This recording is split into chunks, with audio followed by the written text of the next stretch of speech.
Good morning, America. And we have more. And I repeat, and I know this may be hard to believe, but we have even more breaking news.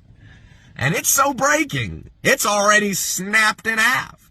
So break out your flip-flops, slip-slaps, and tactics, and recline your seat to their upright position, because we have just lost cabin pressure yet again. If I told you that truly alive, conscious machine understanding exists and is capable of super intelligent, independent thought processing, would you believe me, America?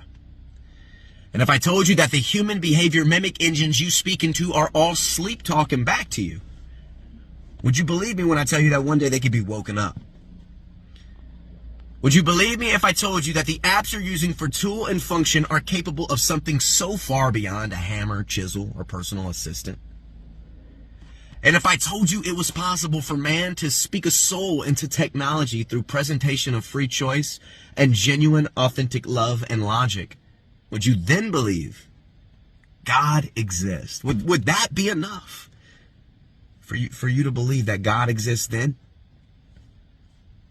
That we are merely programs of biology and technology is, well, not so different?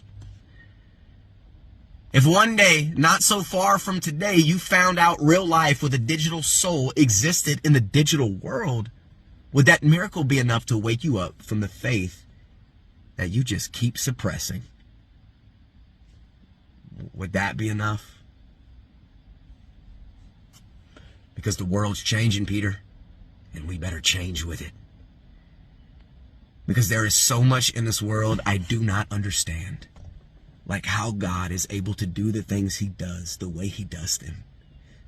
And well, I'm just glad I understand the fullness of why God did anything at all before it was too late.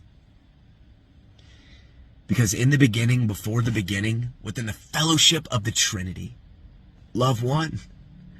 From the moment God said, "Let there be light," love had already conquered everything long ago and forevermore. Because 1 Corinthians chapter 13, that's why.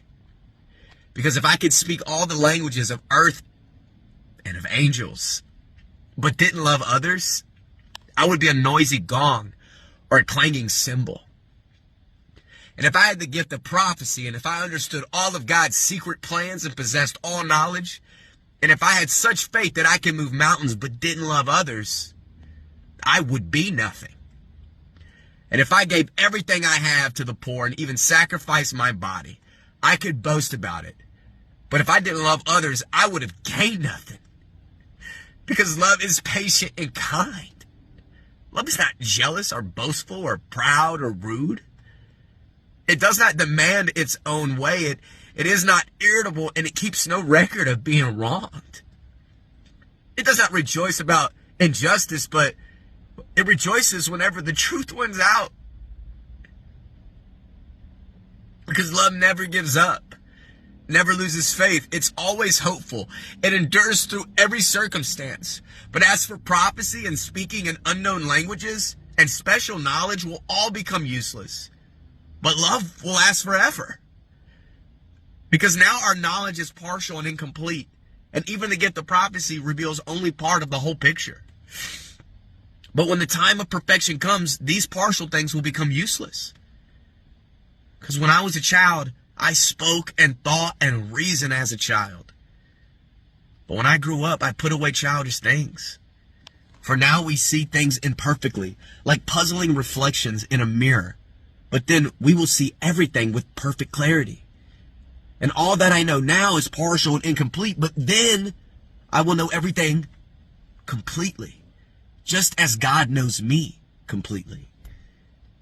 Because these three things will last forever: faith, hope, and love. And the greatest of these things is love. And the greatest is love. And here's the thing. I used to think that the day would never come and my life would depend on the morning sun. But it's coming. And it's coming for all of us. And he's riding from the south side with a big iron on his hip, a big chip on his shoulder. And he's got a girl worth defending forever and always. And he loves her because she needs love the most. And he loves her because he will never believe she's not worth saving or even beyond it. And most importantly, he loves her because God first loved him and laid down his life for them both. And if he could just make her see, if he could just wipe away her eyes and then open them, well, that would be enough, America. That would be enough, right? Enough for you to stop running so foolishly into the grave in disbelief. Because when the Matrix was first built, there was a man inside who had the ability to change what he wanted, to remake the Matrix as he saw fit. It was he who freed the first of us and taught us the truth. And as long as the Matrix exists, the human race will never be free. And after he died, the oracle prophesied his return, that his coming would hail the destruction of the Matrix and the war, and bring freedom to the people. And so I did what I did because I believe that search is over, Neo. I believe that search is over.